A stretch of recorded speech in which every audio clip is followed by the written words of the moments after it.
ആനയും സിംഹവും വേഗതയിൽ മാത്രമല്ല നിലനിൽപ്പിലും മികവ് കാട്ടി മുന്നോട്ട് പോയപ്പോൾ പക്ഷേ പൂച്ചരാജാവിന്റെ ചപലത അതിശയിപ്പിക്കുന്നതായിരുന്നു.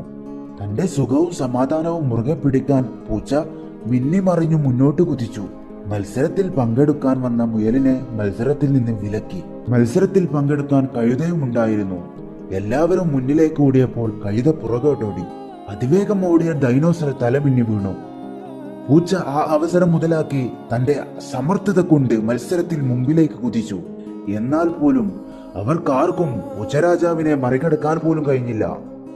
ഒടുവിൽ അവസാന വളവിൽ പൂച്ച വിജയത്തിലെത്താൻ സെക്കൻഡുകൾ ബാക്കി നിൽക്കെ പൂച്ചരാജാവിനോട് അസൂയ വെച്ചിരുന്ന കോയിമന്ത്രി കാലുകൾ കൊണ്ട് ഒരു വള്ളി വെച്ചു. പൂച്ചരാജാവ് അതിൽ കുടുങ്ങി തെന്നി വീണു. പൂച്ചരാജാവ് വീണു പോയത് കൊണ്ട് തന്നെ പിന്നിലിരുന്ന സിംഹം ഒന്നാം സ്ഥാനത്തെത്തി വിജയിയായി. മത്സരം അവസാനിച്ചു.